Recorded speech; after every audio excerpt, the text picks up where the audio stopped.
Steering a little further now.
Ben, I was wondering, what's the deal with strategy today? Obviously, we had a distinct lack of running on Friday with the weather, and it's very, very cold, getting colder as I speak. What are your thoughts?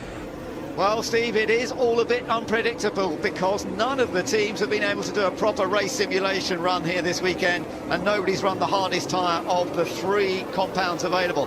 They're off on their final formation lap, and this gives them an opportunity to see how the tyres feel. Notice that outside the top 10, we've got Vettel, Gasly and Kvyat starting on the medium compound tyre.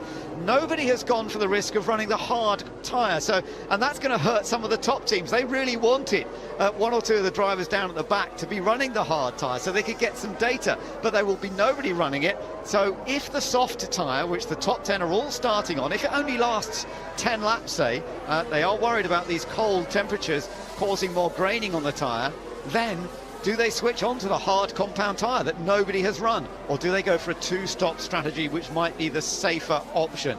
Safety car is quite likely here as well over the course of the race, and a late safety car could force extra pit stops, because if the tyres are worn in these very cold temperatures, it'll be almost impossible to get the tyres back up to temperature after a safety car period. David, there's a lot to think about, isn't there, going into this race, and particularly in these chilly conditions, but at least the track is dry for now. Yeah, I think that everyone will be happy, let's say, that we do have a dry track. Yes, the cold conditions will throw up unknowns they're going to have to react to. We just haven't, since pre-season testing, run in such cool conditions. And, well, that is part of the challenge of Formula One. Who reacts best? How does the driver feel the tyre as it starts to grain, and then manage that? Or does he say, OK, I'm just going to push through it, and then maybe have to make an earlier stop? So many unknowns ahead of this, and I keep teeing it up, Ben. One of the big corners of this racetrack, as we both know, is the run to the run to turn 1, excuse me. What's going to happen there? Everyone is geared up for the unpredictabilities of the Nürburgring. Lights out is just moments away.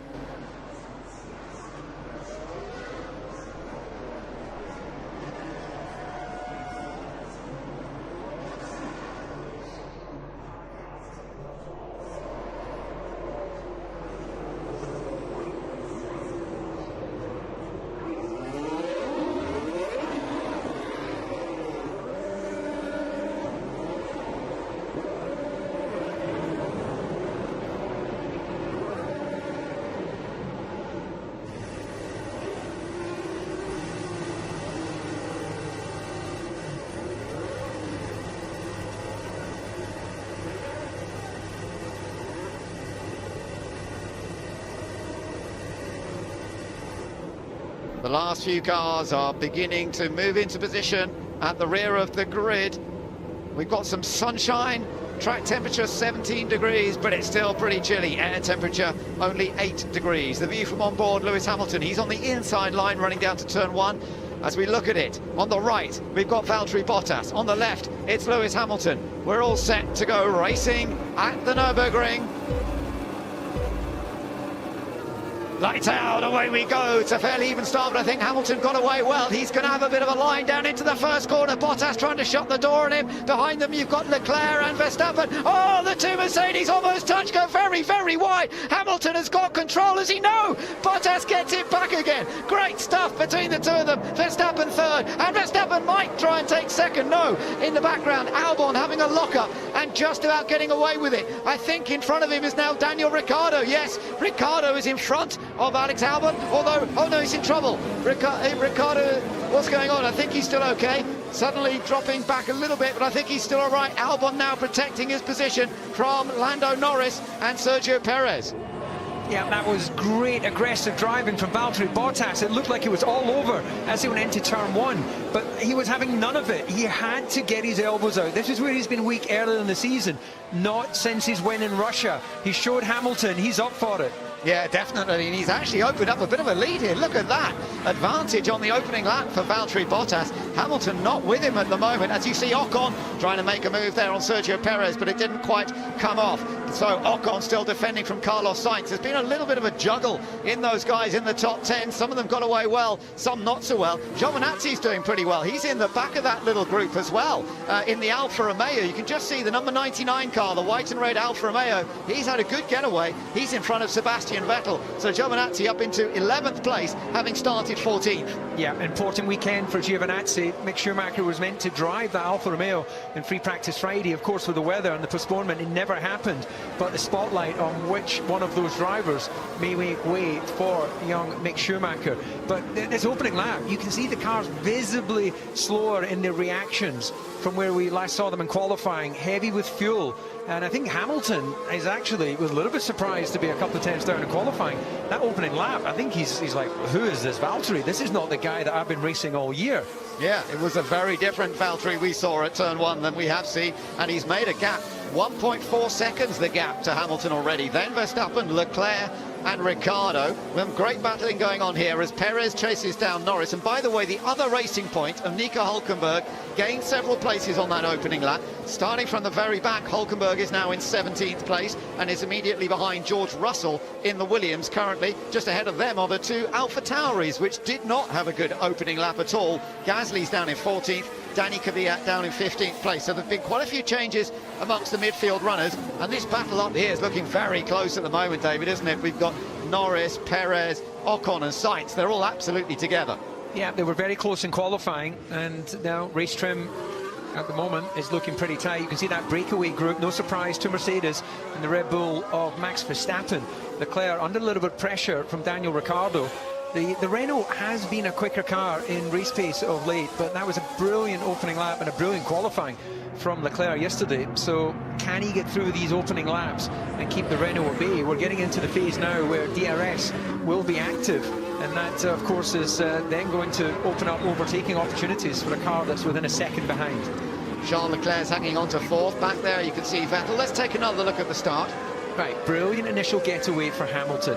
Normally this would be job done. He's got enough of his car on the inside. Bottas has no choice but to leave the door open. But watch this. Who's this Bottas? Here's a guy who's just won the last Grand Prix. He realizes that he can come back around using some of the runoff area in turn 1 and powers up the inside into 2. Hamilton thinking, well, what's just happened? Almost gets passed by Verstappen. So on board with Hamilton's position. Now at this point he can just run the brakes. I've got it, it's my corner, run the car wide. Okay, Valtteri, come in behind second. No, he's coming back down my inside. Cannot compute. Not compute. But absolutely brilliant for Bottas, right? Meanwhile, Verstappen giving plenty of space for the traffic behind. Doesn't want to be too tight. You can see that fast starting Leclerc and the Ferrari. And then as Hamilton is a bit compromised on his exit, gets on the curve coming out of 2. And we have Max cover the inside. You can see the Ferrari there struggle to get some traction. And then we've got Albon locks it up, goes down the inside, touches with Daniel Ricciardo, but it's a little French kiss, so no damage done. Kimi Räikkönen, meanwhile, running at the back, watching the action ahead. He locks up as well, and in avoiding action, heads to the runoff area. So that hopefully won't have damaged his tyre. On board with Vettel. Oh, he does a double start there, so he moved and then stopped, tried to anticipate the lights. So not only a bad qualifying, a bad start, and he's currently running around in 12th place.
Things are settling down a little bit now with the cars in position. No change with Hulkenberg. He's still down in 17th place, chasing after George Russell, so he's not been able to gain any more ground as yet.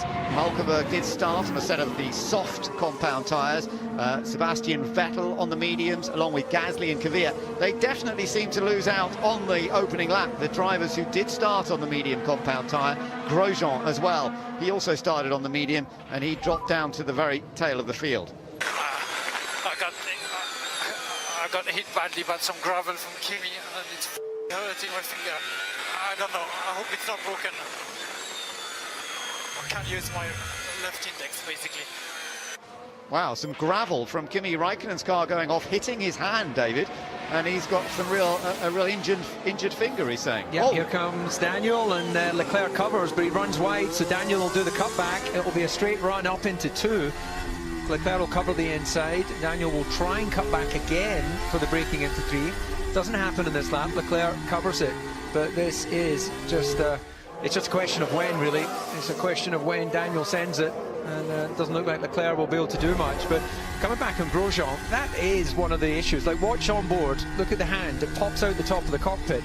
It is one of the things that happens on occasion. You get hit by rubber coming off the car in front, or occasionally a stone. We could, I guess, put protection on the back of the gloves like motorcycle riders have, but no one's really suffered a finger breakage or something like that, so it's never been a case. But I think Grosjean, there's a combination of, ow, it hurts, and 2, I'm running last. Yeah, that never helps, does it? So poor old Grosjean down at the back at the moment. He's only had 1 non-finish this year. That was the beginning of the season, but he has scored no points whatsoever this year. I think it's now 21 Grand Prix since he last scored points. In fact, it was the German Grand Prix of last year when we had that remarkable wet race at Hockenheim. Dry here at the Nürburgring for the moment, and even the runoff areas are dry, which has certainly helped down at that turn 1.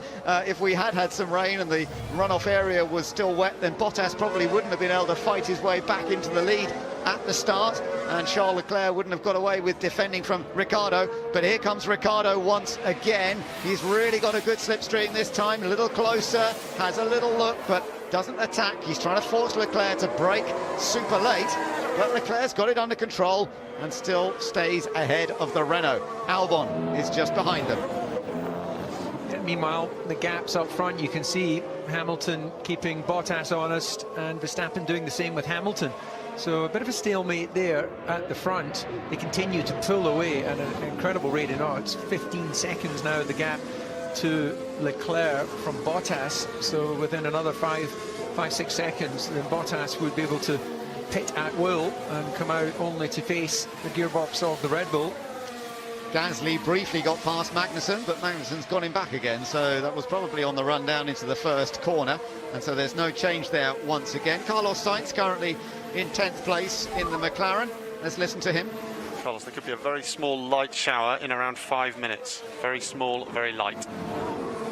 So we might get some rain as yet. We'll have to wait and see. But that would certainly liven things up, wouldn't it? And it would make things very slippery, particularly on those curbs, if they decide to run on them as much as they do in the dry. Yeah, you can see that satellite image there. Looks a bit like Minecraft, doesn't it? Other games are available, of course, but you'd expect a bit more, maybe, detail to the weather graphic for a Formula One than those sort of pixelated. I don't know the correct terminology, Ben. I don't know if you know, but it's quite blocky in its pixelization, as Daniel again just keeps applying the "I'm here, look at me, I'm yellow, call me Banana Man, but I'm coming through." As we see, Albon's made an early stop for tyres. Yeah, now that's interesting. They're presumably going on a 2-stop strategy doing that. Yeah, absolutely, Ben. And just wondering if that was due to the big lockup down into turn 3 and that opening lap. If he's suffered from a flat spot, then those who followed Formula One for many years will remember Kimi Raikkonen in McLaren drove through a flat spot and eventually his front suspension failed into turn 1. The incident between Ricciardo and Leclerc, where Leclerc ended up running very wide down at turn 1, has been just checked by the stewards, but they've said no investigation necessary, so nothing's going to change there. Meanwhile, the battle between Leclerc and Ricciardo for 4th place continues here at the moment. And at the Red Bull team, they've done another decent job for Alex Albon. Let's just take another look at the stop. Let's just see, did it go well? 2.4 seconds. I can see that front left, the flat spot was there. It was very visible. If we just picked up that shot again, you'd be able to see the front left. Very visible flat spot. So he's driven as far as he could. And so he's made that early stop. And in other news, Ben, I can now confirm it's called pixelated graphics. I've done some research, so we learn something. Every day is a school day. Indeed it is. Well, Lewis Hamilton's just set fast his lap on this last lap, but the gap is still 1.3 seconds between himself and Bottas. Here comes Ricciardo. Yeah, he's definitely got to run this time down the outside this time. Leclerc defends the inside now. Can Ricciardo do the cutback? That's what works here at the Nürburgring. Leclerc now has the inside line for turn 2. Ricciardo's trying to go all the way around the outside. He's done it! He's done it! Oh, Ricciardo, yeah, just because I thought Leclerc might come back at him, but he's held on to it. He's into 4th. Great racing from two great racers, and Daniel will be going, I love it when a plan comes together. He just set that up nicely. He was patient, he waited, and made it happen. Yeah, Cyril Abiteboul and Alan Permain are looking pretty happy about that. Let's just take a look at this again, David. So Charles fairly covers off the inside. Daniel then positions himself on the correct line and then gets the run. This is a move we have seen in the past. You can take that wide line, and Charles just didn't have the grip that the Renault did. Thought about coming back again, and that's what it means to the CEO of Renault. He is a racer, and that is good news for Renault and good news for Formula One, that we have someone like that at the helm.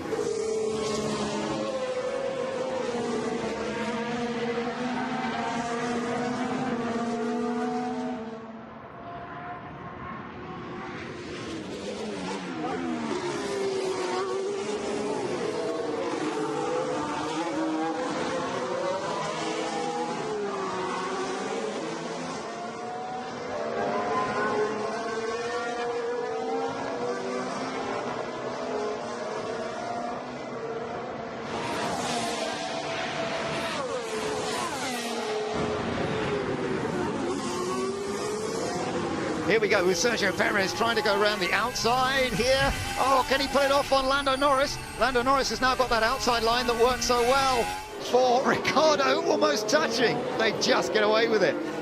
Great, absolutely fantastic racing, and Lando knew that that wide line could work for him. And we're looking at two cars that have got similar performance levels. The Racing Point's quicker in a straight line, and the Renault engine in the back of the McLaren, and it's the Mercedes in the back of the Ferrari, the Racing Point. And this is again taking that wide line, using the runoff area that Bottas was able to use at the start of the Grand Prix. But Lando saying, okay, I know I can take a slightly alternate line through turn 2. And Lando, we've had a warning for turn 4 track limits. Turn 4 track limits warning. Stop talking when I'm racing. Okay, Lando, but the reality is, son, you go wide in turn 4 too many times, you'll get a penalty. So your engineer's doing his job. I guess it depends when he made that announcement. Maybe, I don't know whether it was in the middle of that particular battle, but anyway, Lando Norris, here we are, on board with him, and look how close he is to the back of Charles Leclerc. Now, there are some reports of the odd drop of rain around. Doesn't seem to be showing up in the visor. In comes Charles Leclerc, right. So he's making a relatively early pit stop as well. Could well be a 2-stop race for him if he goes onto that medium compound. Yeah, that's going to pop him way down around Latifi in 17th, as far as I can see, maybe even behind Raikkonen. So they've just burned away through the tyres. I've got to imagine this is a 2-stop. Goes on the medium tyre. Yeah. Does look as though it will be a 2-stop. Oh, and Vettel's gone off. Can he get it back on again? I think he's managed to keep it out of trouble, but Sebastian Vettel drops down the order once again. Well, I was looking at my projected tyre life, Ben, when you called that, and I didn't even look up in surprise when you said Vettel's gone off. Such as his season being difficult, that it has been somewhat challenging.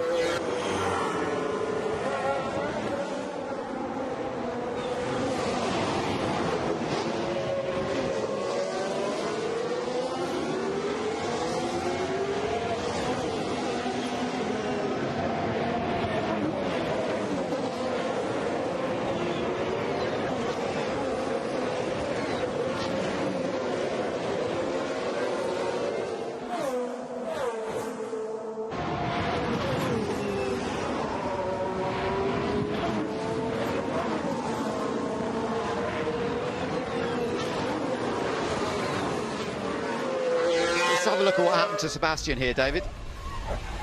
Well, he was racing the car in front. Okay, we need to box tires off, let's put it. Okay. So I think it looks to me like he touched the white line that separates the exit of the pit lane, and as he did on the brakes, that just puts some momentum in the car. This is something we have seen with Pirelli tyres, in fairness to Sebastian, that if you put a sort of correction movement in the sidewall, the huge tyres relative to what we've had in the past. And we're seeing the Alpha Tauri here having a little play with the Haas, but it doesn't help, does it, the sort of plight of Sebastian this year. So trying a different tyre, going with the hard tyre. So this is a real experiment. Yeah, and all the teams will be watching this closely because they all want to know, is this hard tyre any good for anybody?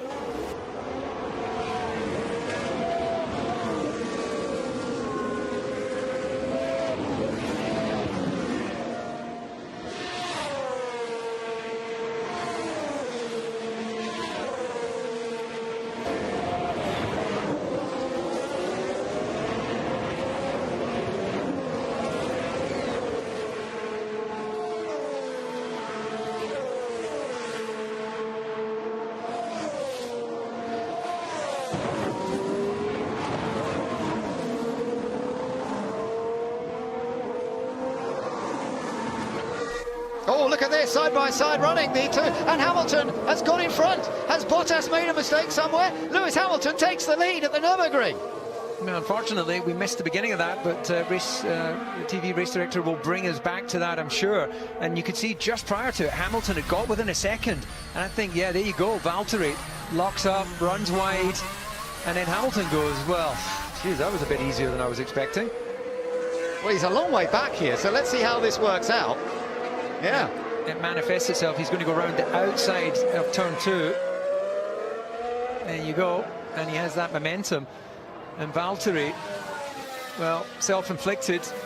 Tyres clearly getting down and lose the gauge, and it becomes more difficult to maintain the temperature. And you can see Valtteri now under pressure from Max.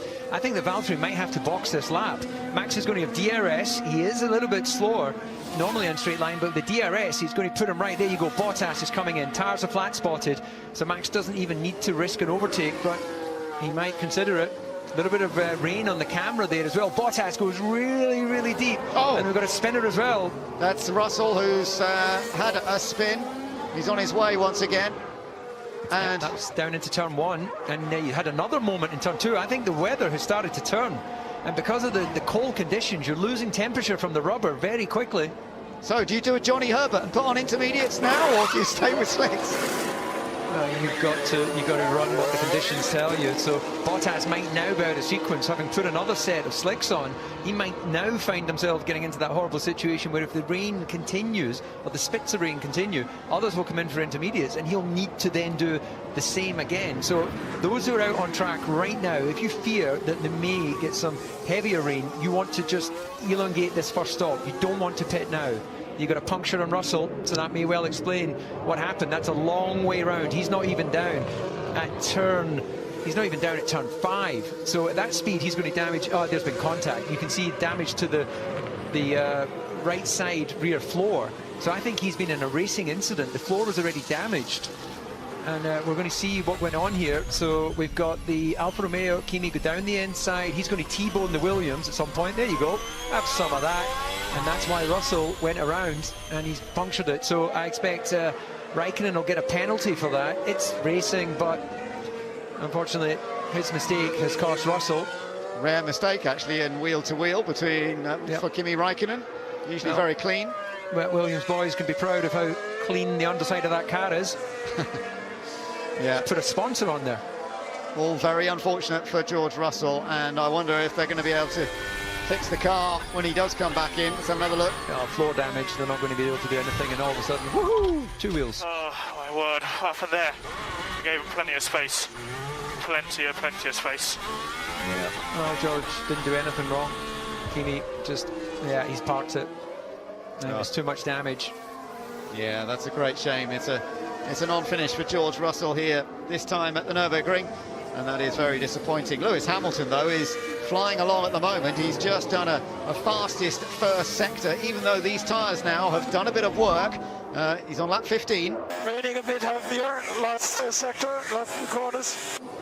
Bit more rain being reported by Max Verstappen, so you've got to stay out there for a bit as long as you can, risk it on these tyres, really, haven't you? Yeah, this is brilliant. This is absolutely brilliant, Ben, because there's a long way to go in this Grand Prix. If we get a few more drops of rain, the whole thing could open up. After his pit stop, Valtteri Bottas is in 4th position now, not far behind Daniel Ricciardo. In fact, chasing Ricciardo down. He may well get past him on this lap, but let's see what happens here. It's not worked well for Bottas so far, but who knows? This race could go in all sorts of directions. There you are then. There's the battle between Daniel Ricciardo, who's currently in 3rd, but Valtteri Bottas on a fresh set of tyres right behind him. Yeah, he's going to get himself in a position to overtake on the exit turn 11 onto the back straight with DRS. High-speed chicane 10, 11. You'll see the rear wing pop open. There you go. And that Renault on those older tyres won't have a lot of resistance. You cover the inside. Oh, he covers the normal point actually, and then Bottas throws it down the inside. And continues the charge towards Verstappen. He's currently 21 seconds behind Verstappen. So if Verstappen stopped now, he's got a chance of coming out just in front of him. But in staying out to cover the weather, he's going to run slower than Bottas. And that means that Verstappen will then come out behind Bottas when he pits. Yeah, so fastest final sector there from Valtteri Bottas. He needs to use these new tyres as effectively as possible. This was Max a moment ago. Yeah, under rotation, and then because he's gone too deep into the corner, he then has a crossover as the speed burns off into oversteer. It's a classic thing. Understeer can lead to oversteer once the speed burns off.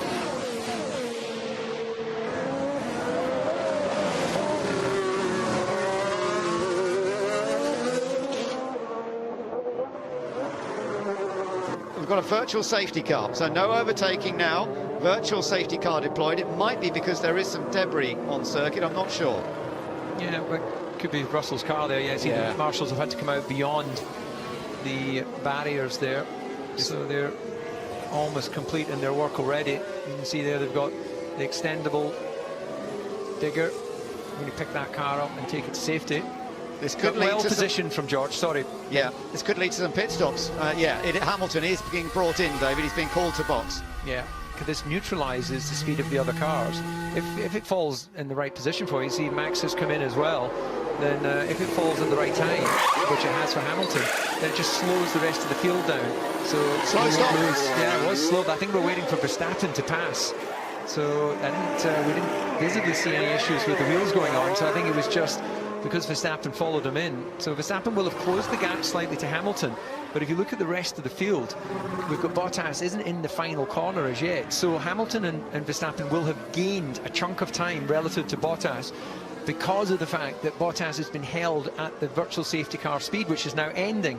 So this has released Hamilton and Verstappen several seconds ahead of Bottas, despite the fact that they were all running pretty close to each other prior to the stop. Yeah, he's 11 seconds behind now. Oh, was going wide. Danny Kvyat over the chicane there.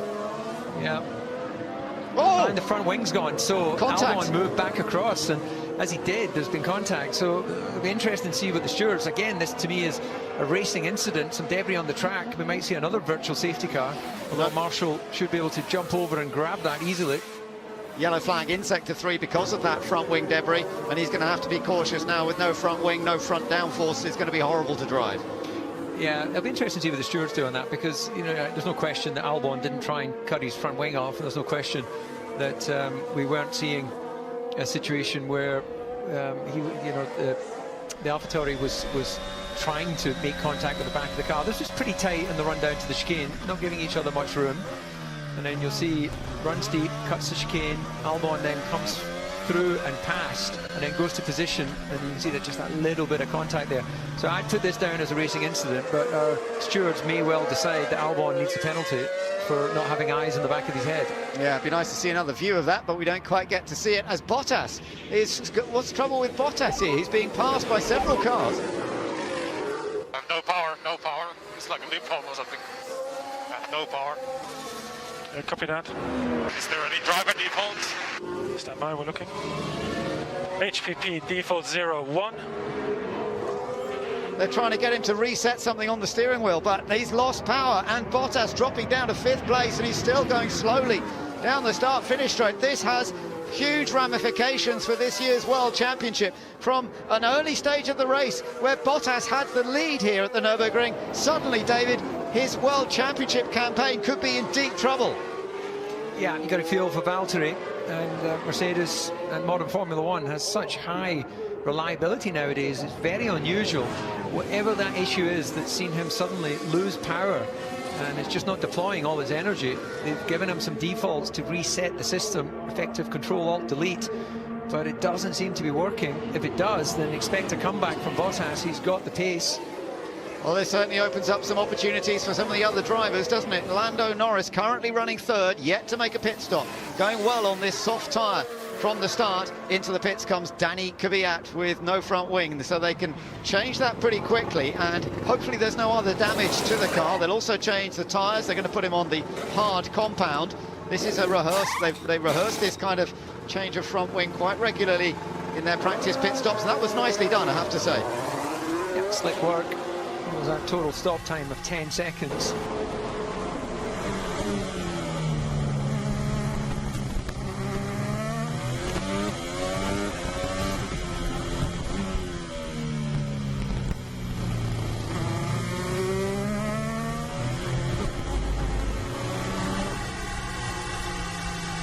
Meanwhile, what is this? Is this Bottas heading to the pits?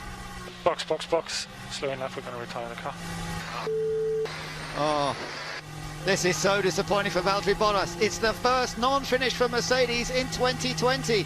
His last non-finish was in Brazil last year, and what a time in the championship when it looked as though he had a bit of a chance here at the Nürburgring, taking pole position from his teammate, holding on to the lead in the early stages. Okay, he lost out then with the tyres and with the safety car, but he was still in the mix. But now it's all over here at the Nürburgring for Valtteri Bottas. Yeah, you're absolutely right, Ben. Sorry to jump over there. I'm surprised that they're taking so much time with the car in the pit lane, because if Hamilton suddenly decided he needed to come in for whatever reason, the pit box is blocked. So Mercedes, I can tell you, are still there. They've just put the dolly trolley under the Mercedes car, and being a bit slow. Hamilton's coming up to the entry to the pit lane now. There's no reason why he should be coming in, but if they did, they're not prepared for him. So, you know, things like that. Yes, you've got a car out of the race, but you've got to be prepared for the car that's in the race. Well, Hamilton is not getting away that much from Max Verstappen at the moment. So he's just done a new fastest lap, but I'll tell you what, Max Verstappen is still flying at this stage and is keeping him honest up front. Lando Norris currently in 3rd place. There's a big opportunity for a podium for a non-Mercedes, non-Red Bull, or maybe a Red Bull, but Alex Albon's quite a long way down. He has made a pit stop, of course. So who else is going to get a podium today? It's not, sadly, going to be Valtteri Bottas. Nothing he did wrong, except for that lock-up, of course, which did cost him some time, but this is another issue. They are saying it might be the MGU-H, part of the power unit system, that has broken down. They don't know for sure yet.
on board with Alex Albon here, David. There's a sequence of corners where really it's impossible to overtake here, isn't it?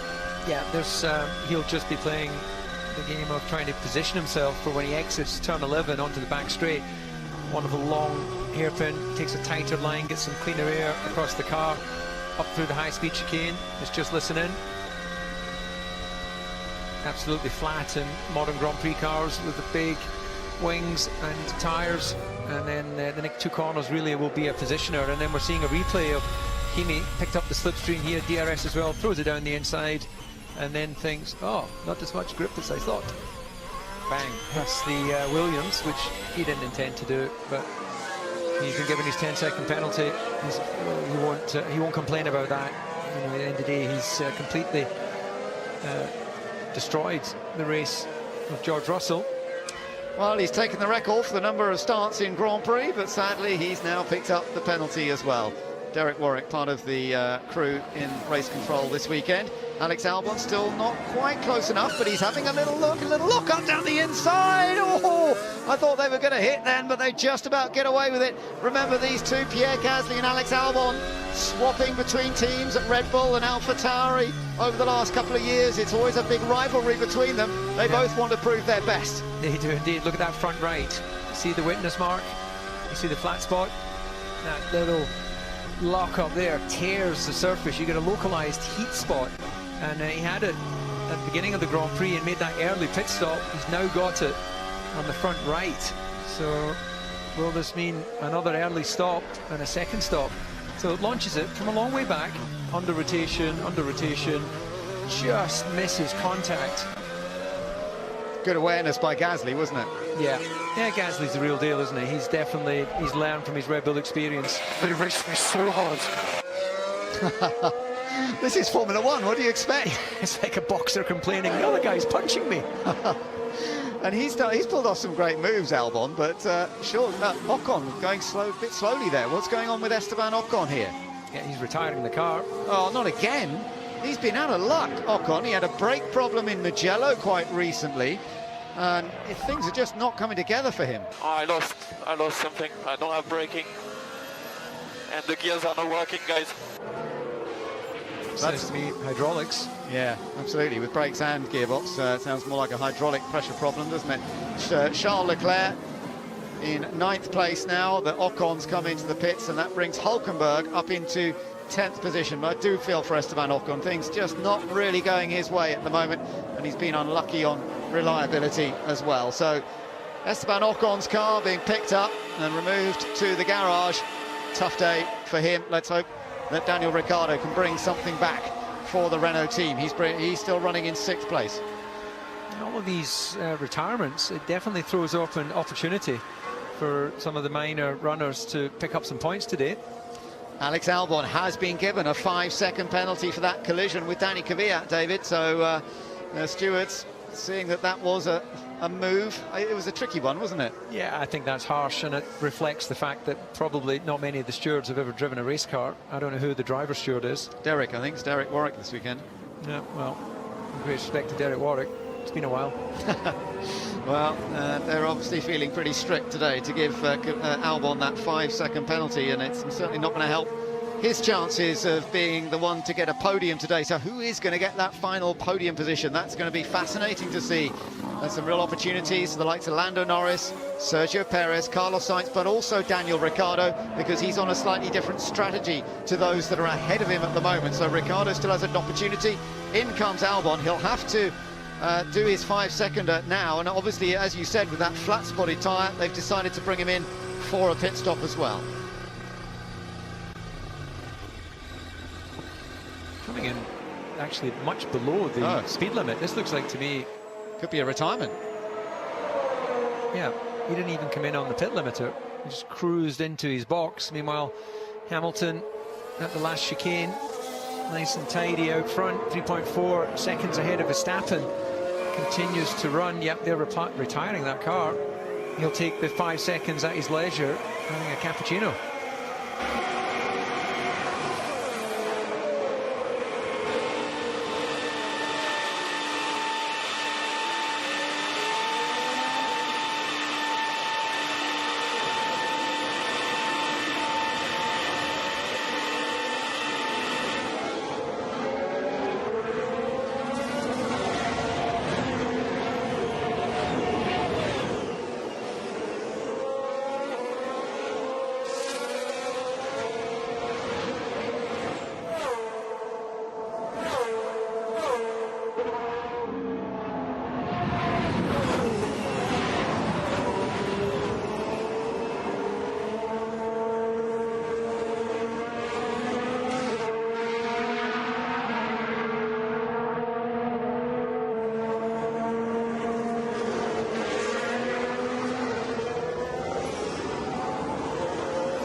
power.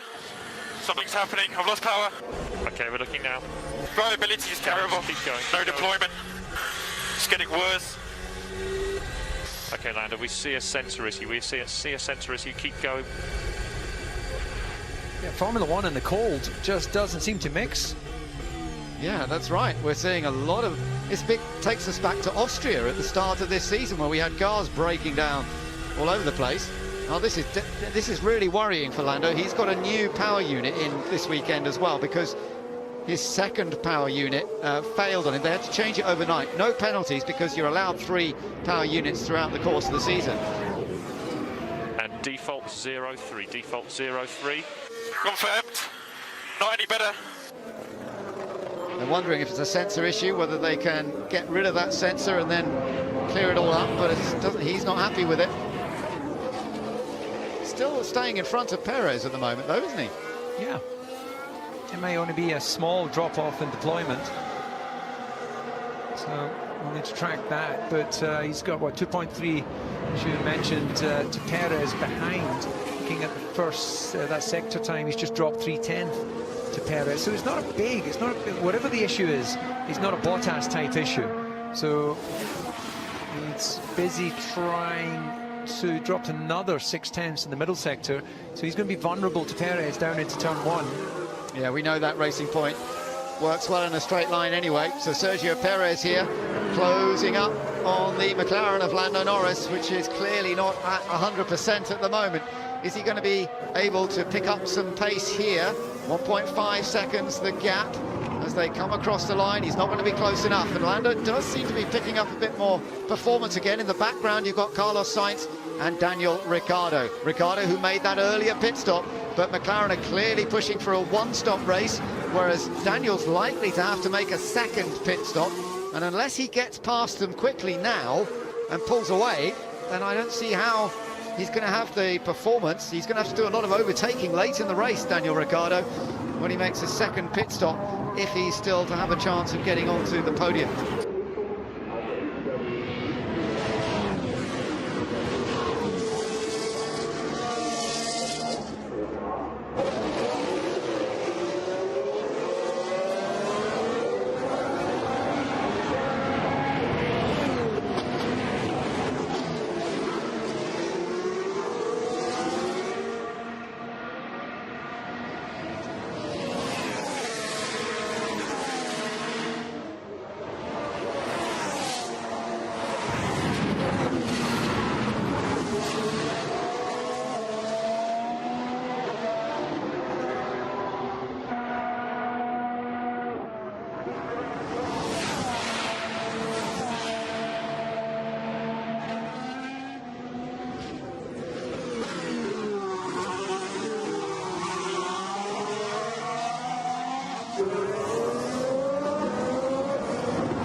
Boxing or what?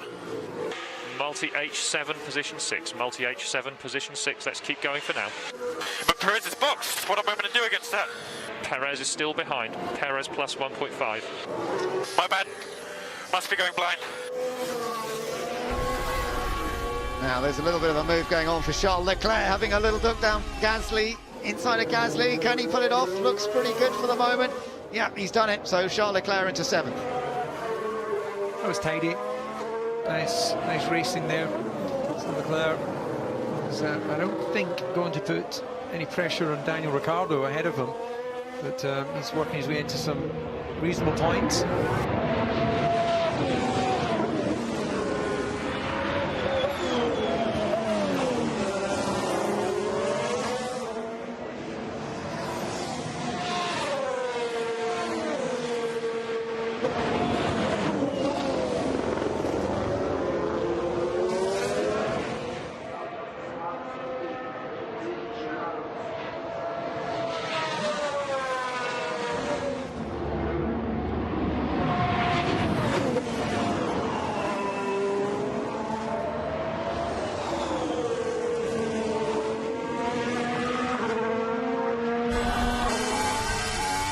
Into the pits comes Sergio Perez.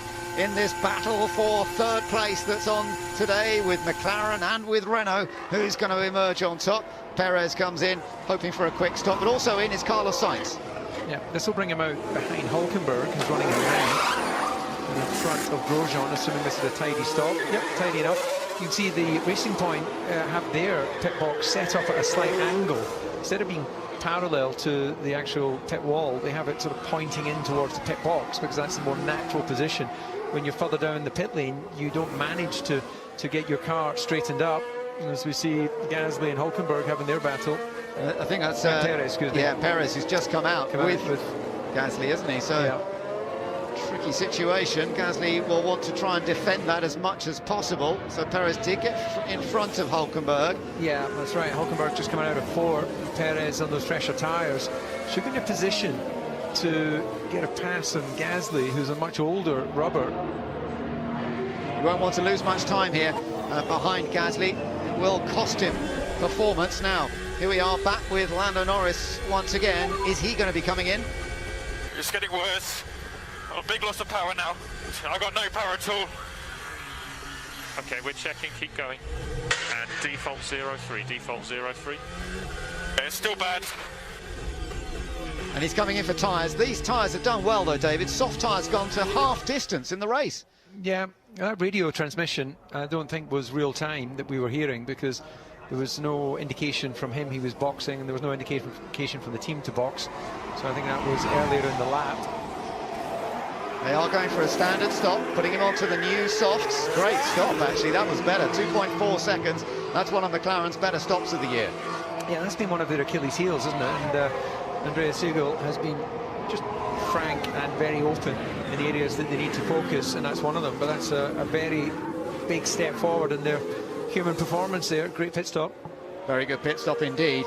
And it brings him back out in 5th place, just behind Charles Leclerc. Now, these guys will still be racing for a potential podium finish. Remember, Daniel Ricciardo made an early pit stop, and we wonder whether Daniel is going to have to stop again at some point. Perhaps they can make that medium tyre last to the end. But Ricciardo's done 13 laps on the medium. Leclerc's done 19 laps. Very unlikely to get to the end on that set of tyres, whereas Norris is now on a brand new set. You know he's definitely able to go all the way. As long as it doesn't rain, he'll be on that medium tyre to the end. So Lando Norris still in with a shout, but if he's worried about that engine performance, is that going to cost him an opportunity? And look how close Perez is again to him. Both of them on fresh tyres. This could prove to be quite a battle between the two. Yeah, there's still some racing to be had here. It does look like Lewis has managed to neutralise a little bit the attack from Max. He was a good 8/10 slower on that previous lap, so Hamilton into his stride. And meanwhile, this battle here, as you see down the inside of Norris, and nothing really Norris could do, but that was definitely, you know, racy on the brakes from Perez, spotting the fresh tyres. There was definitely down on power. Yeah, you can see how slow, and you can see the lights flashing. That's always an indicator of lack of electrical power. The lights flashing at the back of the car, so whether that was connected to it. But Lando actually hasn't given up, but Perez, I think, now will begin to pull away. There's definitely something wrong with Lando Norris's car, and sadly he's had to give up 5th position and potentially a battle for a podium today as well. So that really has to hurt. A track that Lando knows really well. He raced Formula 4 back in his early teenage. And Lando, default 03, default 03. We might need to keep using that all race. Yeah, but it's not doing anything. And Lando, you're doing a good job in the corners. We see pace is good. You can do this. We'll just have to manage it. Oh, sounds tricky. Sounds as though he's having to go to a default kind of every lap, or maybe even between corners.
little look from Sergio Perez up the inside, side by side, very narrow there, and they just about made it through, but he's now got a chance into the last corner. Yeah, he's done it down the inside into the final turn, and that worked well for Sergio Perez, who moves up into 4th place.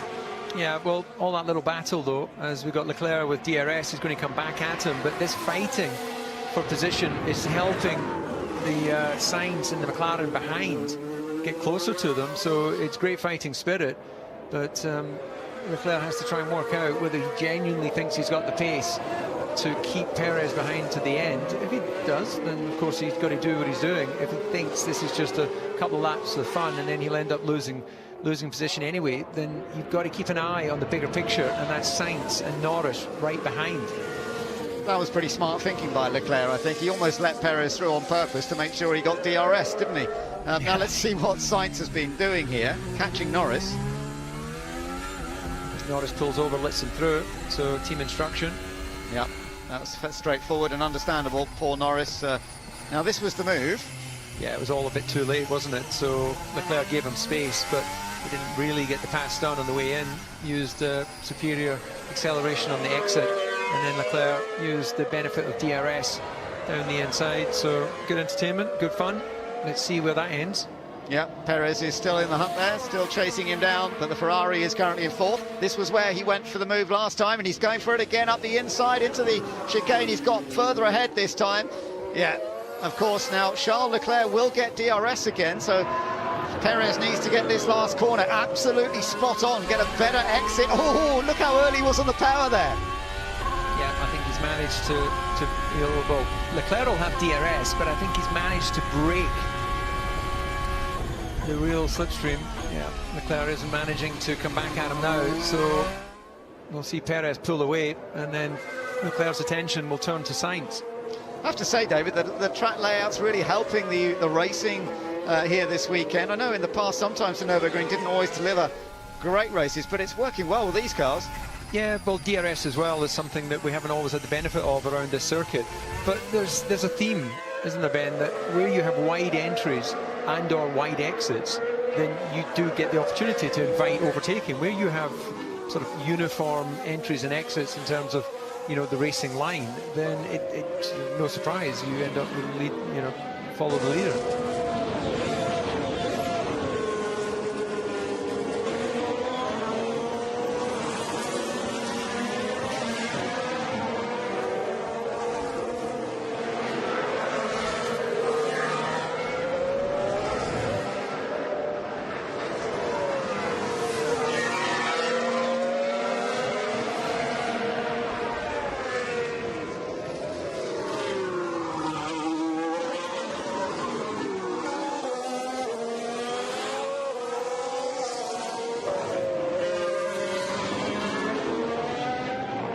Charles Leclerc makes his 2nd pit stop. He had to stop early on in the Grand Prix, and it always looked like he was on a 2-stop strategy from that point. And sure enough, they're going to put him onto another set of the medium compound. They did put Vettel onto the hard tyre earlier.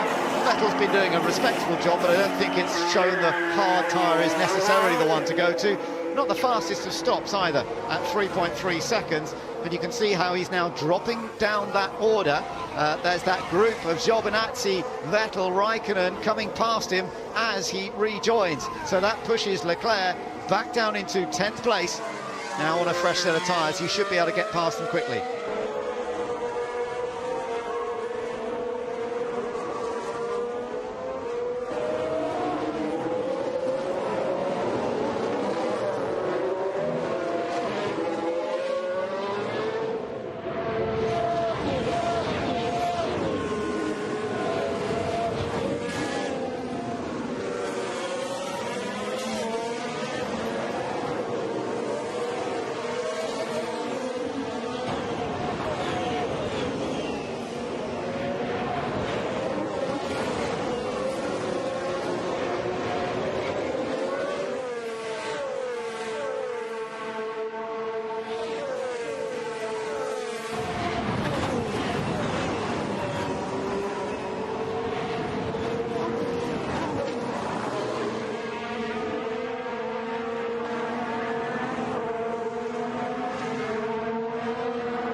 need default 0.3 after every corner. Default 0.3. Yeah, I'm trying to do that, man. Okay, I know. understood.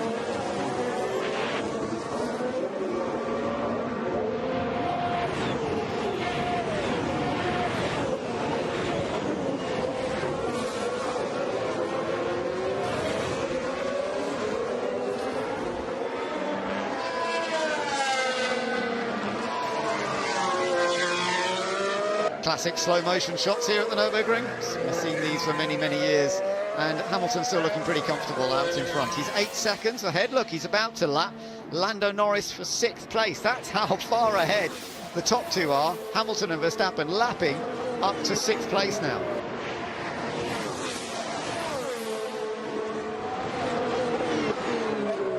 Yeah, Hamilton's got a comfort zone, hasn't he? He's only 8 seconds, but that's comfortable enough to just watch what's going on with Verstappen.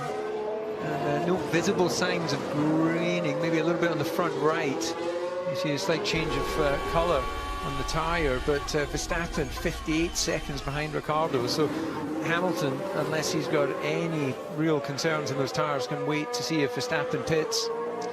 Well, Leclerc makes the move on Kimi Räikkönen, and fair play, aggressive move, but it came off well, so that brings him up into 8th position now. It is interesting to see what Hamilton and Verstappen do in terms of strategy, David, because if Verstappen stays out there, Hamilton will feel he has to stay out. This is the move that Leclerc made on Räikkönen. Yep, slipped it down the inside, nice. No resistance from Räikkönen. But yeah, that's a good point, Ben. Hamilton really should wait to see, and Verstappen will be waiting as well to try and get Hamilton to pit and then take the risk of staying out. He's got more than enough time ahead of Ricciardo that providing he doesn't completely run out of tyres, then that may, maybe worth the gamble to see if the 21 seconds it takes Hamilton to stop would give him enough time, minus the 8 seconds that Hamilton's ahead, to actually hang on to win this Grand Prix.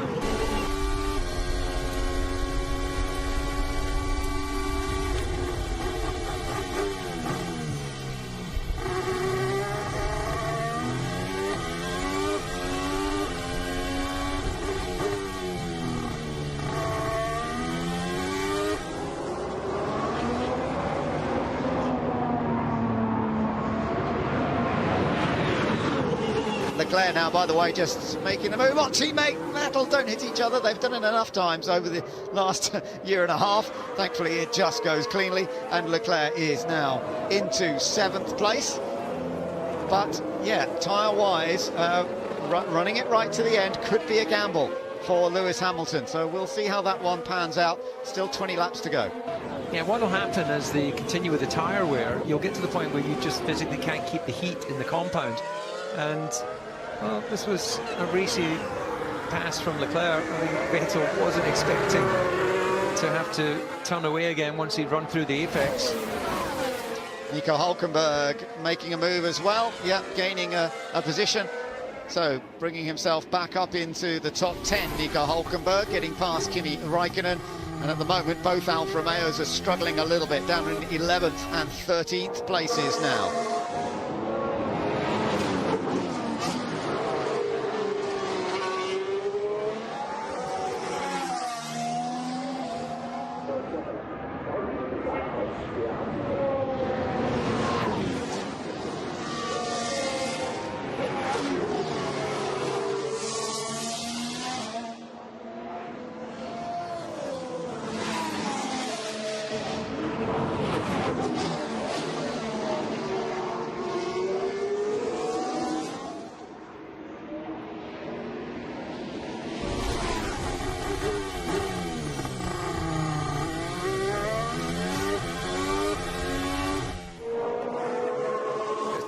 Battle here, Vettel not wanting to give it up, coming back at him again down into 3, a little lock up, but in the end the pace of the AlphaTauri is just too strong, and well, Gasly now continues on his chase for Leclerc. And Hülkenberg's going to be the next one to go after Sebastian Vettel, so we're going to have the two Germans racing it out on German territory any minute here. Sadly not for a podium finish at the moment, but still for vital points. Yeah, Sebastian there, having taken the inside line, was compromised on his exit tried to come back again on the braking down into 3, but Gasly very fairly gave him space and used the extra grip just to keep it on the outside. Hulkenberg getting into the zone. He knows when he comes out of turn 11 onto the back straight into DRS, that's his real opportunity on Vettel. I don't have much runs left. Not sure we'll make it to the end. Look how slow the Ferrari is in a straight line. Vettel covered off the inside, so Hulkenberg will get another chance at DRS coming out of the last turn. Is there going to be a chance down the start-finish straight and into turn 1? You would expect so. It's interesting that Vettel's complaining about these tyres. He's on the hard compound. He's done 28 laps, but he's struggling. Here comes Hulkenberg on Sebastian Vettel then, down towards the Mercedes grandstand, and it is the Mercedes-powered Racing Point that takes the place from the Ferrari as the two Germans go wheel to wheel just briefly, and Hulkenberg is into 9th place.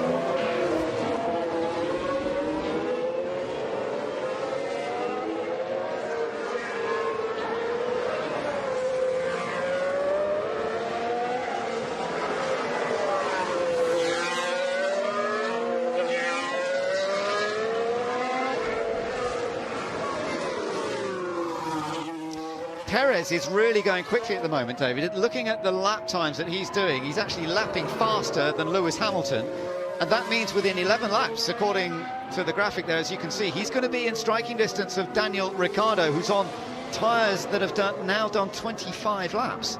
Yeah, he was 6 times quicker than Ricciardo last time around, the gap at 11 seconds. So he's definitely working his way towards the back of the Renault. So Cyril there, apparently they have an agreement, Daniel, Ricciardo and himself, that if they get a podium, then Cyril has to get it to 2, which seems like a bit extreme. But if that does in fact happen, I wonder if Daniel gets to choose what to 2 it is. Yeah, but Daniel keeps missing out on podiums, so I'm not going to call anything too soon because he's been unlucky. We thought he might get a podium in Mugello. He's not had a podium since Monaco 2018 when he won that race for Red Bull. So it goes back a long way. In comes Vettel. He said his front tyres were not shaping up well, so they're putting him on a set of soft tyres, brand new set of soft tyres. Most of the front runners don't have a new set available, but because he didn't make the top 10 in qualifying, he does. So he could lap quite quickly, but of course he's way down the field now. That's Latifi's going to go ahead of him now. He comes back out in 15th position.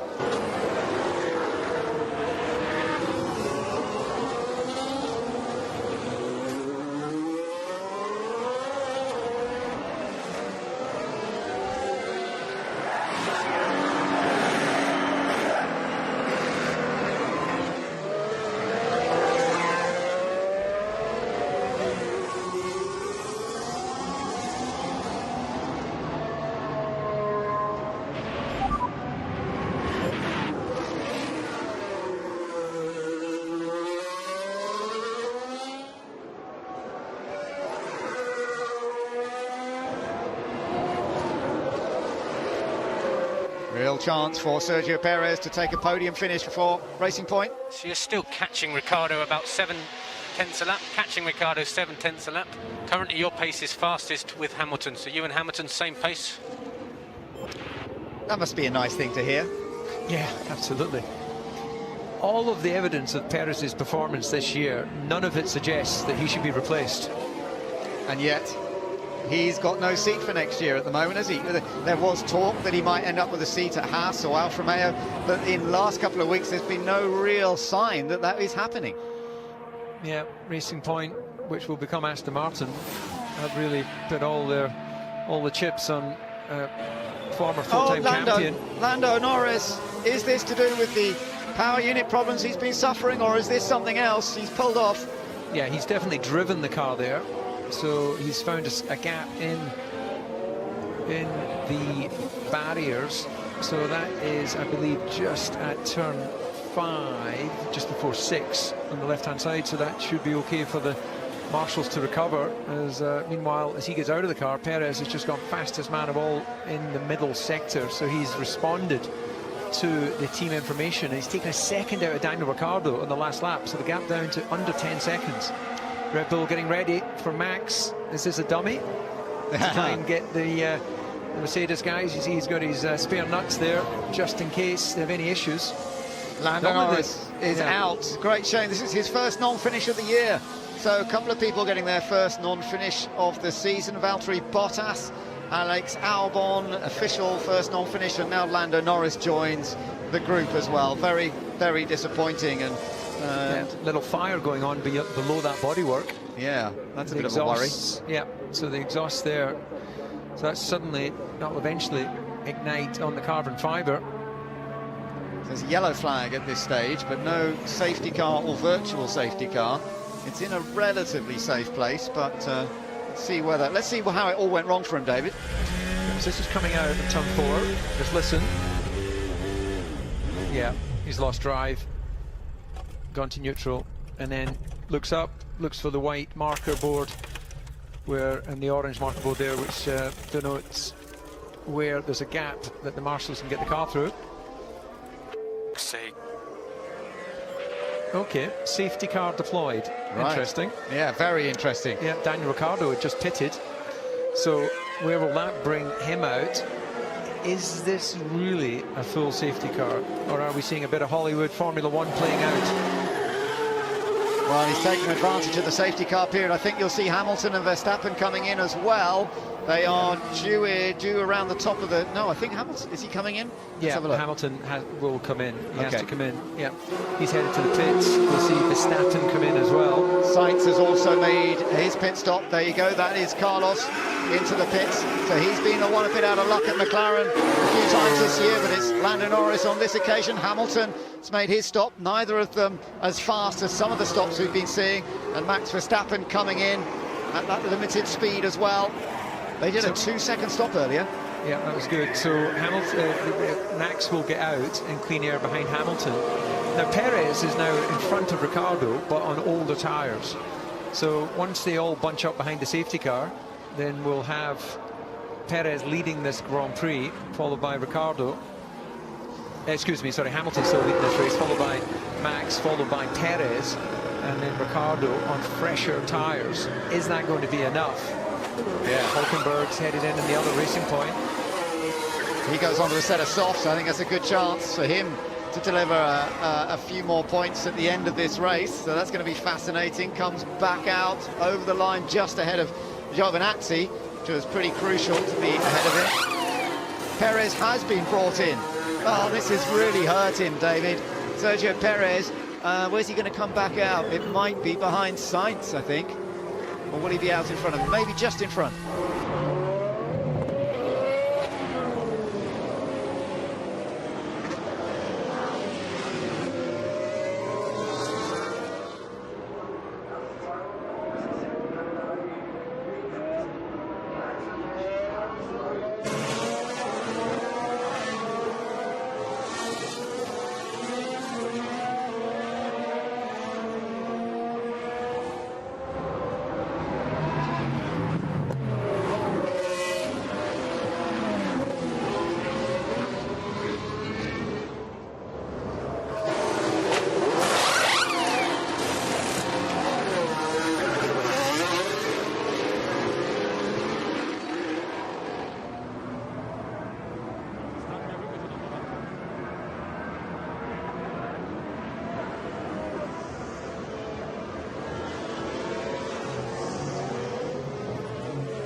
Tell the safety car to speed up.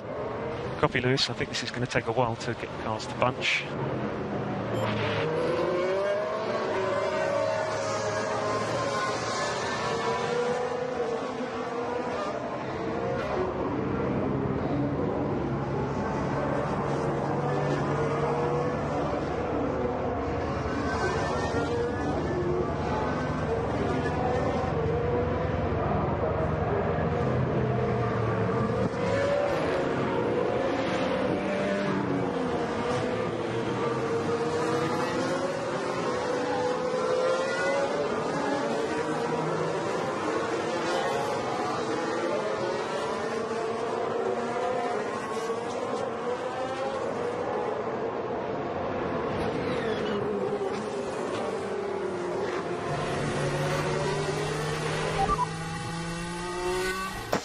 safe for him to go this slow for us guys with these tyres. Okay, copy, we'll feed that back. Could be a chance for Verstappen when this gets going, you know, because the tyres really will be in trouble, won't they? I know, what a conflict of information. The safety car is running around, and you've got six-time world champion going, this is unsafe for us to go at this speed. Some mixed messaging going on in Formula One at the moment. Definitely. They will presumably release Charles Leclerc to join the back, to let the lapped cars go back around, and that will mean that Hamilton and Verstappen will be together. Yeah, the safety car can't be out for long, Nate, because the tyres are getting so cold. Yeah, copy. Similar comments from Hamilton as well. it is a good point. And it means that we could see a lot of incident, David, when this gets going again, because everybody's going to be on cold tyres. Well, let's hope not.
The safety car can't stay out another lap, mate. The tyres are way too cold. The others have much more benefit than...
Mick Schumacher also watching from the Alfa Romeo pit. Son of Michael Schumacher. He was due to have run the Alfa Romeo in Friday practice, but sadly the weather put an end to that. But he is leading the Formula 2 championship at the moment. 4 races remain in that series. The safety car is going to be coming in at the end of this lap. Lewis Hamilton will have the task of battling with Max Verstappen and Daniel Ricciardo on the restart. Sergio Perez and Carlos Sainz in that top 5, and then behind them you've got Charles Leclerc, who's done a very fast lap to catch back up. The lapped cars being allowed to regroup behind. So the likes of Leclerc, Grosjean, Gasly, Hülkenberg and Giovinazzi are on tyres that have actually warmed up considerably. That could change things. It could indeed. See, Hamilton is recognising, got to let the safety car go. He'll then take a run at the braking into the final chicane, try and get some heat in the tyres through there, give him the last corner to then break away from Verstappen. If he runs it all the way to the last corner at a very low speed, then he runs the risk of Verstappen towing him down into turn 1. So when's Lewis going to go for it?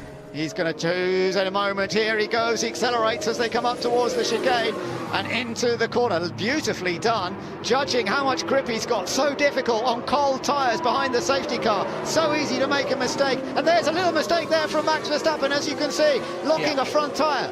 Verstappen's going to be vulnerable to Ricciardo and the Renault. There's the thing, you lose your tyre temperature. He's having to defend against it. Ricciardo will be in a better position with the outside for the cutback. Yeah, Max runs a little bit deep. Will Daniel have enough pace? Doesn't look like it into 2. Watch out for 3 though. He's also got to watch out for Perez behind him, David, because Sergio Perez wants that 3rd place back, and he's trying to go around the outside of the Renault. He's got the inside line at turn 4, but you're not quite there. So Ricciardo holds on to 3rd place, Perez 4th. Carlos Sainz is right there in 5th. Behind them you've got Charles Leclerc, who's on older tyres than this lot, so now he is beginning to struggle a bit to hold off Pierre Gasly and Nico Hülkenberg, who could still score some very valuable points. But once again, David, Lewis Hamilton has played the restart beautifully well. Yeah, those championships didn't happen by accident. He understands, absolutely instinctive racer. He knew he had to take a run at the last chicane, get a feel for the brakes and the tyres and get some heat. If he'd run it to the last hairpin, he would have been vulnerable into 1. As it happened, it was Verstappen who was having to focus on his mirrors on the run down into the braking. Lewis Hamilton is on target to match the all-time record of 91 victories held by Michael Schumacher here in Germany. Well, can he do it? It's certainly that restart has given him an edge over Max Verstappen, who had to defend hard from Daniel Ricciardo. Ricciardo still in 3rd place and looking for his first podium with Renault. 10 laps to go. Sergio Perez still chasing hard in 4th place. Carlos Sainz in the mix with McLaren. Then Charles Leclerc under pressure from Pierre Gasly. Gasly moves ahead, but Leclerc's got the inside line as they go down into turn 1. But Gasly's got those new soft tyres. He's got so much more grip. He drives around the outside, and Gasly now into 6th place. Yeah, that was great. Really controlled race driving from Gasly and respectful from his friend Leclerc.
Hamilton has just set a new lap record, the new fastest lap in this race, and beating that established lap record that Michael Schumacher held here in 2004. And it looks like he's on target to match that other big record of Michael Schumacher's as well, those 91 wins. Meanwhile, Leclerc still there in 7th place, fending off Hülkenberg. Romain Grosjean is in the points. Can he hang on to those points in the remaining stages of this race for his first points in Formula One since Hockenheim last year, some 21 Grand Prix ago? That would be a good story for the Haas team. Magnussen just outside the points. Giovinazzi currently in 10th place, but I can see there may be some changes further down the field. Vettel, sadly, nowhere near the points, really. Down in 13th place, Kimi Raikkonen 14th, and running around at the back at the moment, Danny Kvyat in the Alpha Tauri. Very close, that battle, actually. Vettel, Raikkonen and Kvyat. Nothing much to choose between them.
This was Vettel with Latifi a moment ago, David.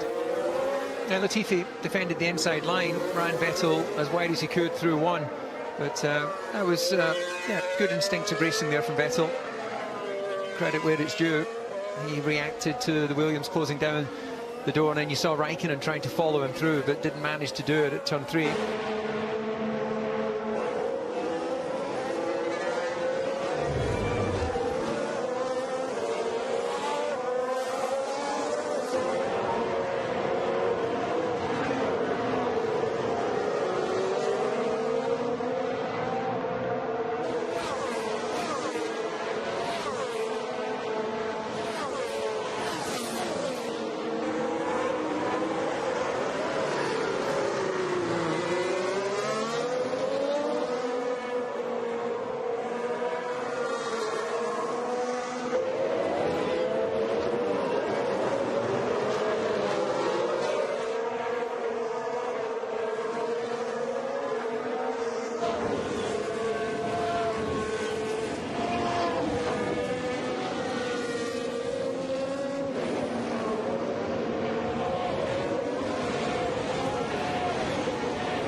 What was that? Was that Magnussen taking to the escape road? Comes back out in front of Vettel. No gain in position, other than he hasn't lost the position. You could argue if there was a barrier there, then he wouldn't still be in the position. And he picks up the DRS off the back of the car in front, which neutralises Vettel, who's going to have a go.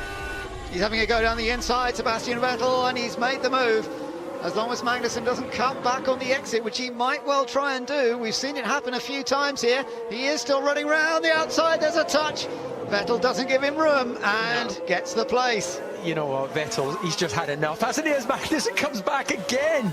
Oh my goodness, but I thought that Vettel riding out into the side of the Haas, it was like, look, just give me a break. I've been taking the punches all day long, but all credit to Magnussen. He saw there was a gap and he put his car in there, and I thought it was all going to end in tears, but thankfully they got away with it. Yeah, now he's under threat from Kimi Raikkonen as a result of fighting back so hard. Raikkonen trying to go around the outside. Oh, that's a lovely move if you can pull it off. Yeah, he's done it. We've seen it before. When Pablo Montoya did that years ago to Michael Schumacher, who ended up spinning on the inside. But David, that was lovely stuff. Yeah, great, brave. Normally speaking, you wouldn't want to find yourself high on the outside there, but Raikkonen showing that at 40 years old, not certain what his future holds, he's still got that racing instinct.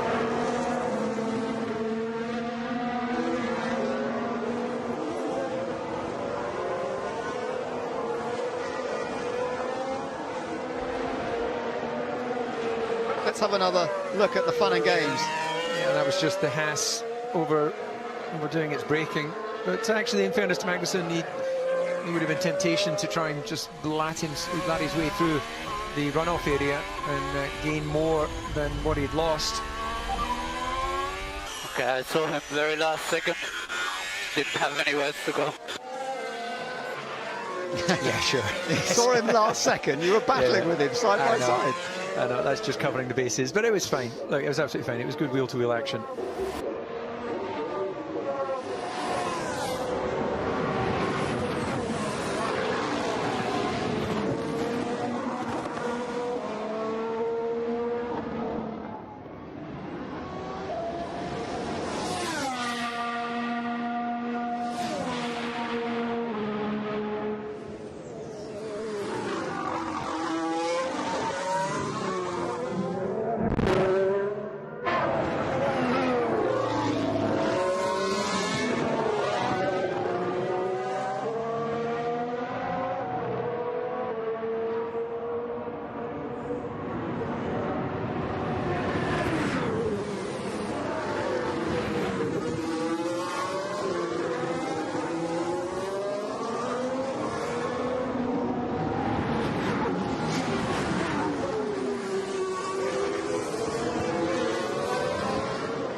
There is Lewis Hamilton, and he's done another fastest lap, 28.1. So he goes on to lap 59, 2 laps to complete to get to the checkered flag here and so far so good for him.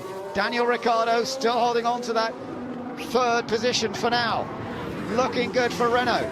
Can they hold on for a podium finish here today? That really would be a tremendous achievement for them. Last podium was in 2011 under the Renault name, but let's remember that that team actually had podiums here at the Nürburgring in 2013, the last time they were here under the Lotus name. So for whatever reason, this track has always worked well for the Enstone-based team, winning under the Renault name with Fernando Alonso in the past, and even as Benetton way back in the early 90s with Michael Schumacher. So they've had a lot of success at this track in the past. Max Verstappen, I think, is going to have to settle for that second place. He's pushed Hamilton very hard at times here today, and he is going to close up to Valtteri Bottas in the Drivers' Championship by gaining 18 points on him as a result of Bottas going out early on. There's some fantastic stories coming back to Nürburgring. Has really worked for Formula One, hasn't it? It's delivered us a tremendous race of drama, and that's even without the rain falling. On to the final lap we go then, and Lewis Hamilton opening up that advantage little by little. He's already got that fastest lap, he's got that extra point. It might not have been the perfect weekend for him, he didn't get pole position, he was beaten to that by his teammate, but a great early stint. Bottas making an error on his tyres, Hamilton took advantage, and from then on everything has sort of gone Hamilton's way. And for now, Ricciardo's there, looking at getting his first podium since Monaco 2018. Very much on target. You've got to feel for Sergio Perez, though, because those pit stops with the safety car probably prevented him from getting third place today. He was on a charge on much fresher tyres at that time. The strategy was working well for Racing Point, but the safety car hurt them in that respect, and it means that he has now dropped down into fourth place. But it's still vital points for that team and could well move them ahead of McLaren in the Constructors' Championship. It looks like Leclerc's going to hold on to 7th. Hülkenberg, an excellent 8th, coming from the very back of the grid. Grosjean set to get his first points since Hockenheim last year, some 21 Grand Prix ago, and Giovinazzi in 10th position. But Hamilton just coming up through the final chicane and into the last corner. Hamilton is making history at the Nürburgring. Hamilton wins the Eifel Grand Prix. It is 91 wins to Lewis Hamilton. He matches the all-time record of Michael Schumacher on Michael's home turf, Germany. What a story that is. Verstappen finishes second. Third goes to Daniel Ricciardo, Renault's first podium in 9 years as the Renault team, and his first since Monaco 18. Cyril Abiteboul very happy indeed. Great result for them. Perez finishes fourth after a brilliant drive today as well. Carlos Sainz fifth. Gasly sixth, Leclerc seventh, ahead of Hülkenberg, Grosjean and Giovinazzi. Well done to Romain Grosjean. He might have finished third here back in 2013, but he's got his first points of the season as well. But Max Verstappen stole fastest lap. Verstappen got the fastest lap on that last lap. So there you go, Lewis. It didn't quite go to plan at the end there, but you got the victory. You got that 91st win. And he is now third in the all-time list of percentage wins to the number of race starts, behind just Fangio and Ascari, moving ahead of Jim Clark in that rota, which it means something. It's the number of wins compared to the number of race starts you've had. And he is third in that all-time list, now having matched the 91 victories of Michael Schumacher.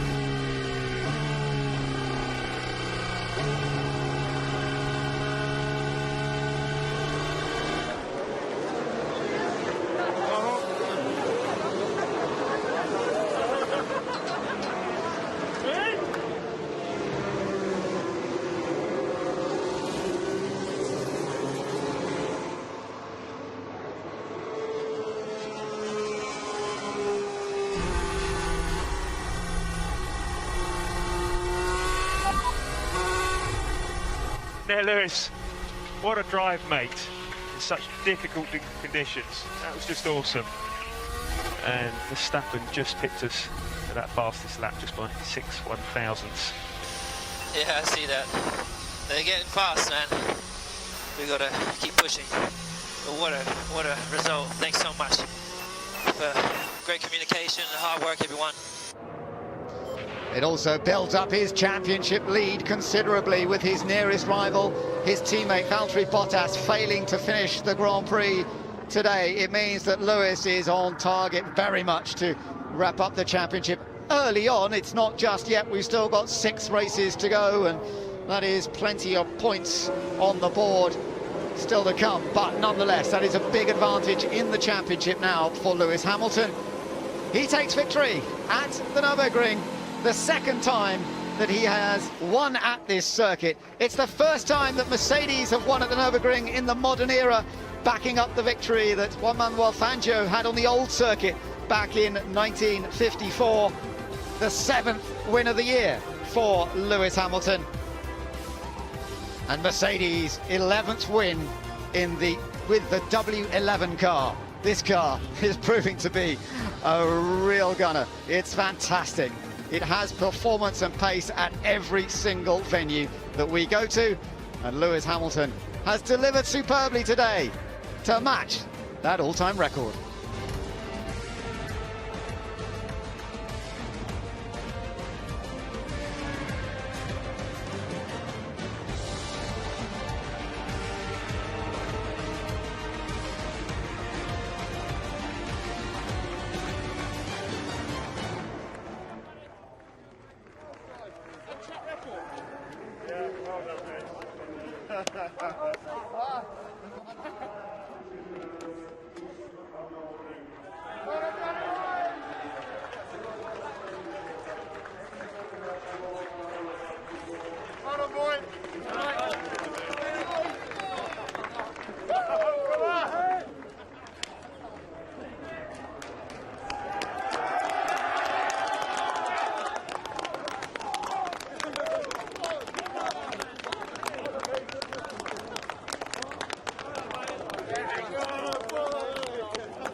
Let's go down and hear from our top 3 with David.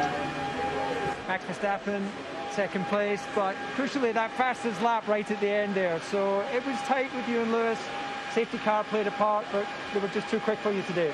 Yeah, I think overall it was a good race. I mean, I was just trying to follow Lewis. Once Valtteri, of course, dropped out, and I think the pace was good. Just trying to do our own race a little bit. They were just a little bit too fast, but yeah, last lap I was like, I'm just going to give it a go and see what happens. And yeah, we just managed to get that fastest lap, but also that one extra point. So yeah, I was pretty happy with that. That was great to see. Now, we did hear you quite vocal on the radio behind that last safety car. You really struggled at the launch of that restart, running wide in the last corner. Just talk us through that. Yeah, I mean, the track is very cold, and the tires are already cold when you leave from the box. And yeah, I just didn't understand why the safety car was out for so long. I mean, the car was cleared.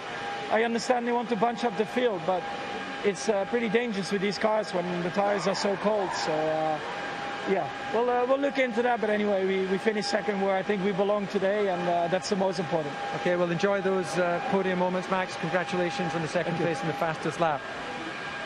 Just moving on. to a man we haven't seen for a while.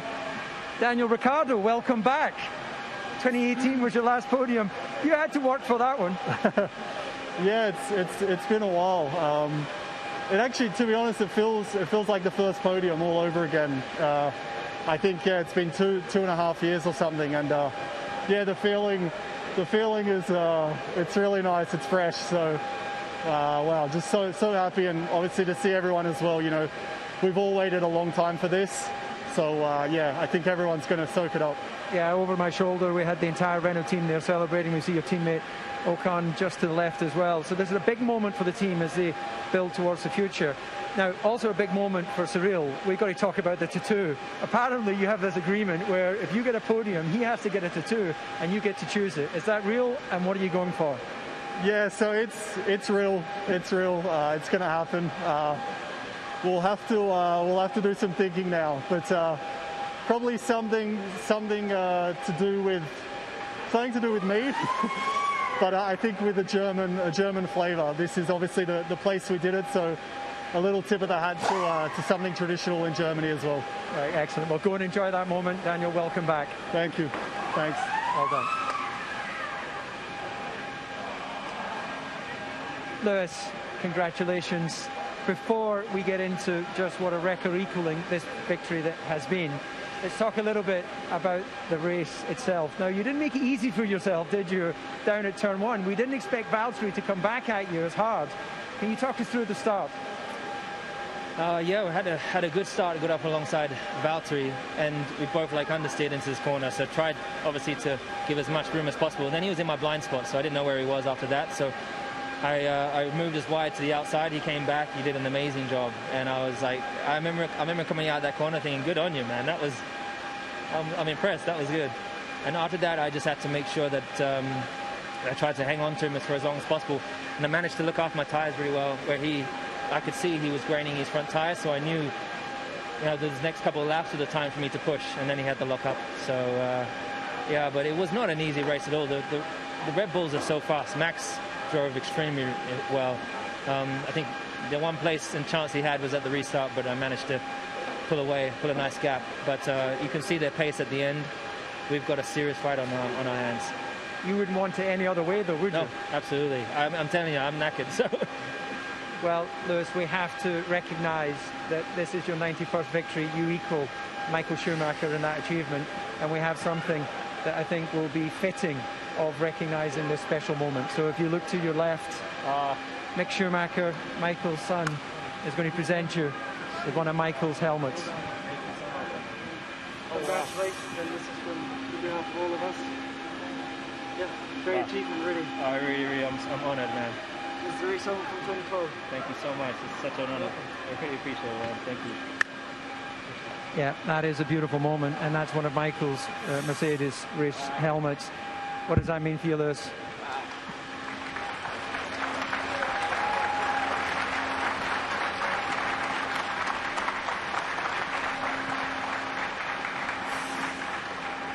I don't even know what to say. I mean, you know, when you grow up watching someone, when you generally idolize them, you know, really just in terms of the quality of the driver they are, but what they're able to continuously do year on year and race on race and week on week with their team. I remember playing Michael on it was a game called Grand Prix 2, I think it was, and I think there was a time I was playing you at one stage too. But you know, just seeing his dominance for so long, I don't think anyone, and especially me, didn't imagine that I'd be anywhere near Michael in terms of records. So it's an incredible honor, and it's going to take some time to get used to it. Honestly, as I came into the pit lane, that's only when I realized that I'd equaled. I hadn't even computed it once I crossed the line. So I couldn't have done it without this incredible team, everyone continuing to push behind me and giving it their everything. So a big thank you and huge respect to Michael. Well, it's a beautiful moment, very well deserved. Go and enjoy that podium, and we'll see you in Portugal in a couple of weeks' time.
Done it, mate. Fastest lap. Yes, boys, fastest lap, let's go! Have some of that. P2, mate. P2. Driven brilliantly. Nice shot. Well done, mate. That was a very, very good effort, and nicked the fastest lap as well, so mega lap.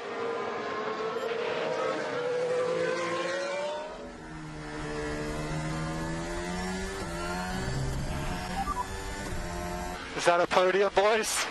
Is that a podium? That's a podium. Yeah, nice shot, mate. It's a podium, Daniel. Thank you. Awesome shot, mate. Oh. Finally.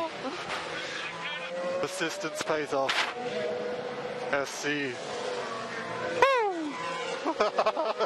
Mega, man, mega. Oh. Wow. Enjoy this one, guys. Enjoy it. It's a good feeling. Wow. Feels good. Feels good. Yeah, can you get used to this?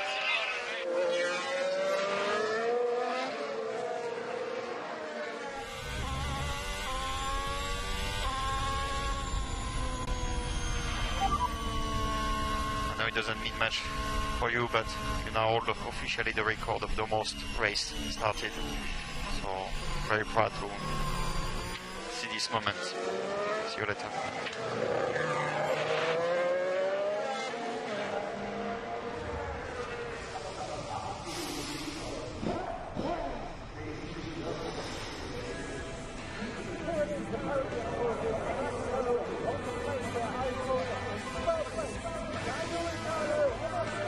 And appearing on the podium for the first time in over 2 years, it is Daniel Ricciardo who takes third place here at the Nürburgring, bringing Renault back to the top three, which is fabulous to see. Max Verstappen delivering a wonderful performance, taking the new lap record, keeping Lewis Hamilton working hard throughout that Grand Prix, but ultimately the big victory has gone to him. Coming out to represent Mercedes is Stephen Lord, the team coordinator.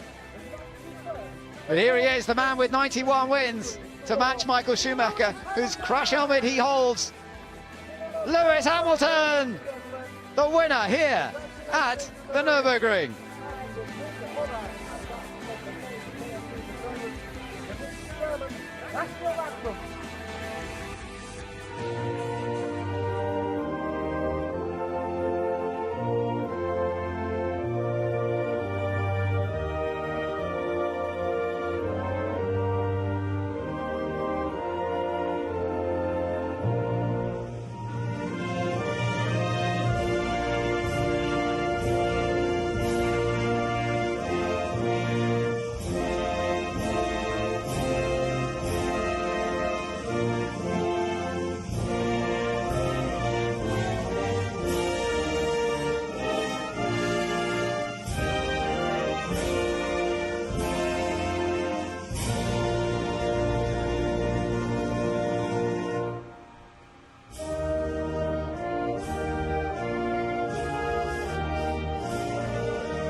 A special moment once again for Lewis, and each one counts towards this remarkable tally that he has now achieved.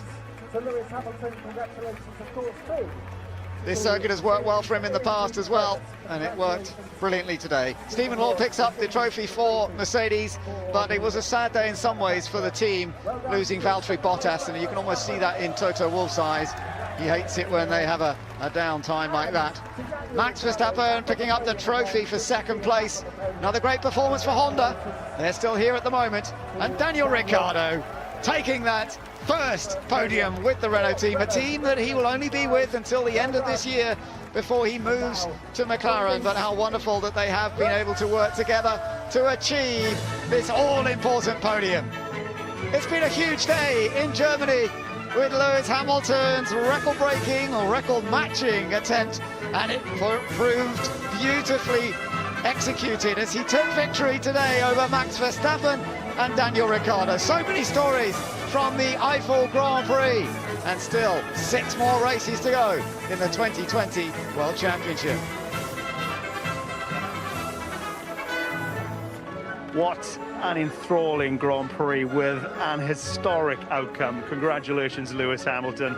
That continues to see him at the top of the Drivers' Championship. As you can see, 230 points. Bad day for Valtteri Bottas. He's taken a hit there. He is now 69 points behind Lewis Hamilton, which means Max Verstappen has closed the gap to Bottas to just 14 points. Daniel Ricciardo in 4th, previously 6th, fantastic. Sergio Perez has moved up from 9th to 5th. Big moves, impressive. Let's take a look at the constructors. Of course, Mercedes very comfortable at the top there, 391 points. One of the main points of interest for me is the fact the Racing Point have leapfrogged McLaren. They're now in 3rd, fantastic. Renault took a bit of a hit today with that DNF from Ocon, but the race for 3rd is still on. They are very, very close, those teams. We're going to take a quick break. On the other side, Toto Wolff joins us alongside his boss. Yeah, Toto does have a boss. Stay with us and meet the all-powerful CEO of Daimler.